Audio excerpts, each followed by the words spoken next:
Le pardon n'est pas quelque chose de facile à accorder à quelqu'un. Parce que lorsque nous avons vécu des situations difficiles où quelqu'un nous a fait du mal, nous considérons qu'il est légitime en fait de ne pas pardonner cette personne. On se dit cette personne m'a fait trop de mal, je ne vois pas pourquoi je lui accorderai le pardon, cette personne ne mérite pas mon pardon, etc., etc. Si je te disais aujourd'hui que lorsque tu n'accordes pas le pardon à quelqu'un, tu restes toi-même prisonnier ou prisonnière. Tu restes toi-même prisonnier ou prisonnière de la douleur que cette personne t'a causée. Tu restes en fait prisonnier de la douleur que cette chose a créée. Le pardon n'est pas réellement pour les autres. Le pardon est pour nous-mêmes. Le pardon est pour nous libérer en fait de cette charge, de ce joug que nous avons mis sur nous face à la situation. Il est important de savoir se pardonner à nous-mêmes. Pourquoi nous-mêmes? Parce que parfois on se sent coupable d'avoir laissé telle ou telle chose nous arriver. C'est pourquoi il est important de pouvoir se pardonner à soi-même d'avoir laissé ces choses se passer. Bien que nous ne pouvions pas savoir que cela se passerait comme ça, c'est passé comme ça s'est passé et nous devons faire avec. Donc nous devons nous pardonner de la mauvaise prise de décision, nous devons nous pardonner d'avoir fait confiance à la mauvaise personne, peu importe le cas, mais nous devons nous pardonner déjà à nous-mêmes. Et nous devons aussi vraiment libérer en fait cette personne de notre cœur. Pourquoi je dis ça? C'est parce que parfois lorsqu'on dit oui j'ai pardonné telle ou telle personne, ok, et que nous voyons en fait la personne devant nous, le cœur commence à faire le cœur commence à battre. Là, tu commences à te souvenir de tout ce qui s'est passé. Ça veut dire que tu n'as pas pardonné la personne. Pardonner la personne signifie que si tu revois cette personne, tu n'éprouves plus de haine contre cette personne. Si tu revois cette personne, ce qui s'est passé ne te met plus dans tous tes états. Et c'est très difficile d'arriver à cet état. Je ne dis pas que c'est facile. Et puis j'entends déjà dire, oh non coach, tu ne sais pas ce qui s'est passé. Ce que j'essaye de dire, c'est que peu importe ce qui s'est passé, tu dois pardonner la personne et tu dois te pardonner toi. Le pardon n'est pas une preuve de faiblesse. Au contraire, le pardon est la preuve d'une véritable force.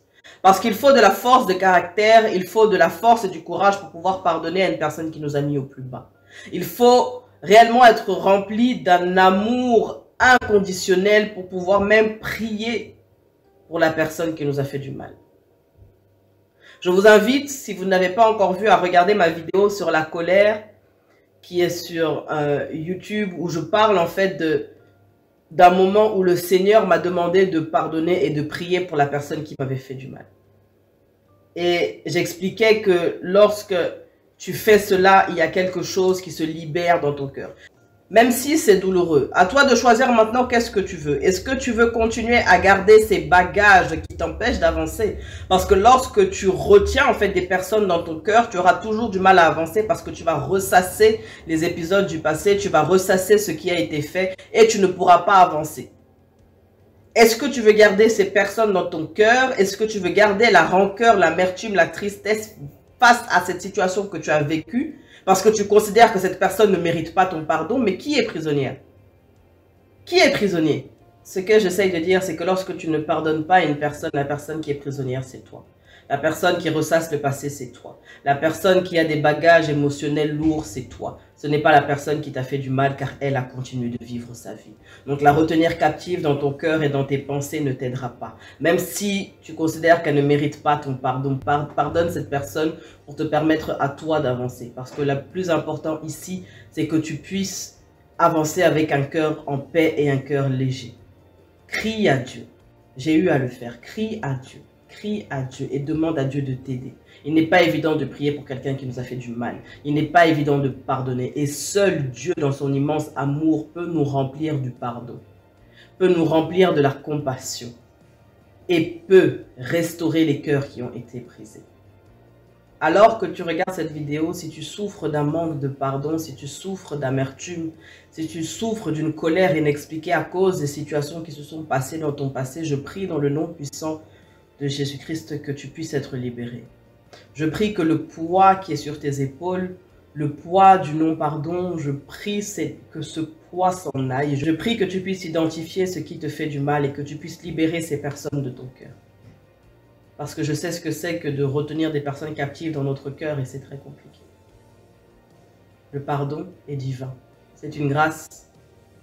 Ce n'est pas une preuve de faiblesse, c'est une preuve de force. Et le pardon, encore une fois, c'est pour toi. Sois fortifié dans ce processus parce que je sais que ce n'est pas un processus évident. Mais appuie-toi sur Dieu et que le Saint-Esprit consolateur vienne consoler ton cœur et restaurer ce qui a été brisé. Ok? Que Dieu vous bénisse.